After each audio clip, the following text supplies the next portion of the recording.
Everyone, আজকে আমরা আপনাদেরকে দেখাবো mango and chocolate pancake recipe. যার প্রথমে আমাদেরকে নিয়ে নিতে হবে রুম টেম্পারেচারে থাকা 2টি ডিম। আপনারা চাইলে একটি ডিম দিয়েও বানাতে পারেন। 2টি ডিম দিয়ে বানালে প্যানকেকের পরিমাণ বেশি হয় এবং অনেকগুলো প্যানকেক বানানো যায়। সবার প্রথমে আমরা ডিম দুটিকে ভেঙে নিব। এর মাঝে 1 কাপ চিনি ঢেলে নেই। এক্ষেত্রে চিনির পরিমাণ কম বা বেশি হতে পারে।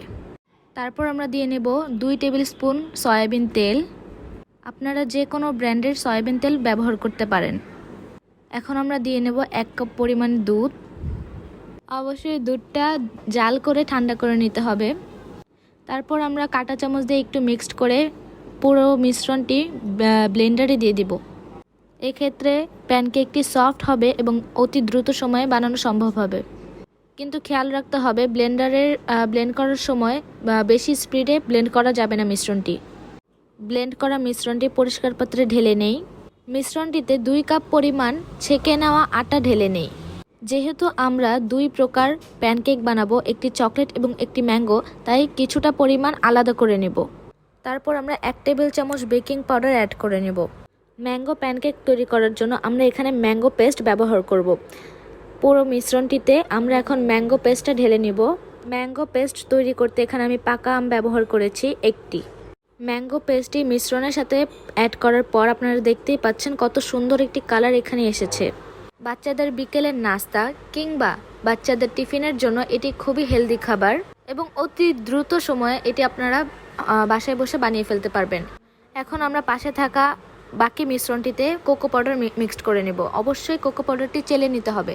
কোকো পাউডার এবং আটা যদি আমরা চেলে না নেই তাহলে এটি সফট হবে না, কেননা এটির ভিতরে অনেক পরিমাণ লাম্পস থেকে যাবে। ভালো করে মিশ্রণটি মিক্সড করার পর আপনারা দেখতেই পাচ্ছেন মিশ্রণটি কেমন হবে।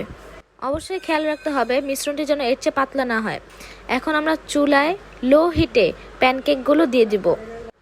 এক্ষেত্রে খেয়াল রাখতে হবে চুলার জাল যেন বেশি না থাকে, একবারে লো হিটে ভাজতে হবে। আর এখানে অবশ্যই ফ্রাই প্যান ইউজ করতে হবে।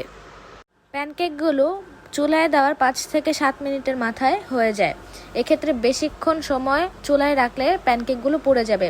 আপনারা এখন দেখতেই পাচ্ছেন প্যানকেকগুলো যখন এই আকার ধারণ করবে তখনই চুলা থেকে নামিয়ে ফেলতে হবে। আমি এখন একটি একটি করে অথবা আপনারা চাইলে অনেকগুলো ছোট ছোট করে প্যানকেক বানিয়ে ফেলতে পারেন একসাথে। ম্যাঙ্গো প্যানকেকগুলো বানানো শেষ হলে এখন আমরা চকলেট প্যানকেকগুলো বানিয়ে ফেলবো। ম্যাঙ্গো প্যানকেকগুলোর মতোই আমি চকলেট প্যানকেকগুলো একে একে তৈরি করে নিচ্ছি। প্যানকেকগুলো বানাতে আপনাদের সর্বোচ্চ আধা ঘন্টা সময় লাগবে। আপনাদের বাচ্চারা যদি একঘেয়েমি নাস্তা করতে করতে বিরক্ত হয়ে যায়, আপনারা অবশ্যই চকলেট প্যানকেক এবং ম্যাঙ্গো প্যানকেক ট্রাই করে দেখতে পারেন।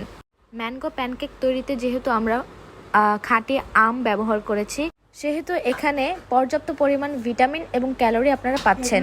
প্যানকেকগুলো বানাতে যেমন সহজ, খেতেও তেমন মুখরোচক হয়। আপনারা একদিন বাসায় বানিয়ে দেখেন, আপনাদের বাচ্চারা প্রত্যেকদিন খাওয়ার জন্য বায়না ধরবে। সর্বশেষে আমি আপনাদেরকে আমের আরেকটি বানিয়ে দেখিয়ে দিচ্ছি। আপনারা দেখতে পাচ্ছেন কালারটা যেমন সুন্দর হয়েছে, বিশ্বাস করবেন না এটি খেতে অত্যন্ত মজাদার হয়েছে। আপনাদের কাছে আমার রিকোয়েস্ট থাকবে আপনারা বাসায় একবার হলে এটি ট্রাই করে দেখবেন।